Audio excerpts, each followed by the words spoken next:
Hello friends, today I'm going to show you a little vignette on how to make a bow that you can use on a wreath or a gift or a present. I've been using this sort of technique in various floral arrangements over the years, so let's get started with what you'll need. As you can see, we have just three things on the table. We have some ribbon. This is just some basic blue stripe ribbon that I'll be using on an arrangement coming up and another video. It's best to use wire ribbon. This one is not wired, but you can easily use starch to stiffen it if you need to. You also need just some basic scissors. That's easy to do. And you'll need a thicker gauge wire. This wire I wrapped in tape in reverse, so it's tacky on the outside, as you can tell. I'll explain to you why we are doing that later on. You can also use floral tape for this method as well. It has just enough tack to hold things together. So let's get started on the ribbon. You're going to pull off a little bit more than what you think you'll need. You can use the entire bolt if necessary. As you can see, I have quite a bit here. You're going to cut it off at some point, so it's not going to get too messy, so don't worry about it. Start about a half an inch to an inch down, and you're going to grip a portion of it and pull it together, as you can see, between your finger and your thumb. And pull the ribbon back around and do the same thing, and you just created just a single hoop like that. Easy enough. Straighten it up as you go and create your hoop on the other side. Your hoops can be as big as you'd like them to be. Here I'm going with something medium sized. As a rule of thumb, the thicker your ribbon, the bigger hoops you can make. I'm kind of stretching the size of my hoops just slightly to the size that they can be. But I'm planning on starching this once it's all said and done before I put it on the wreath tomorrow. I'm actually going to put 2 hoops on either side, as you can tell. You can do 1, 2, 3, however many you'd like.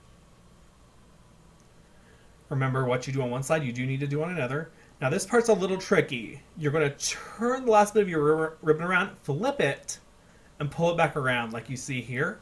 This technique is going to help you cover up your mechanics that hold the ribbon together. Obviously you can fix it out and cover it up. Once we get to the end, we'll fix the ribbon up and make it prettier. As you can see, I need more ribbon. It's never enough. Now you're going to pull this, kind of create another hoop, except a lot longer than your first 2, and bring it back, pull it between your finger and thumb. And now we're going to cut the ribbon. This hoop and this last strand are going to be your tails. So make sure you cut it at the length you need. Let's get that ribbon out of the way. And now you can see how we have this long hoop and this one strand. You're going to take your scissors and cut the base of that long hoop. It's a little hard to do with one hand, as you can see. And once you cut it down, you are now going to have 3 tails. Now, if you don't want to do that technique, just create the one hoop and you can cut it in half. And then you'll just have 2. Now, you're going to take the tacky wire that we put the tape on, bring it through the middle hoop, pull it back around. The reason why we have the tape on here is it just creates a tacky enough texture to hold the ribbon in place and helps create a better grip for your hand and the ribbon. Using a basic wire usually is too smooth and it'll run right through the ribbon, and it's so hard to grip and twist.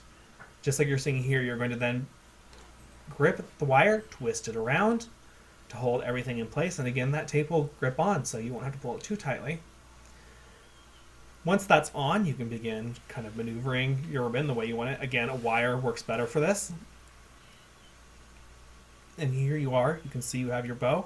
Once you place on a fixture like a wreath, again, the things on your wreaths, like your greenery, your leaves, will actually help hold the ribbon in place as well. So I'm going to try my best to show you what it looked like here. I'll also post some pictures in this area of the completed wreath that I'm doing with this ribbon, so you can kind of see the ribbon in action as well. And there you have it. Now you can see that this wire can easily be put in foam. If you want to wrap it around something, you'll make sure you want to have the wire a little bit longer if it needs to go around a fixture. And voila, there's your bow.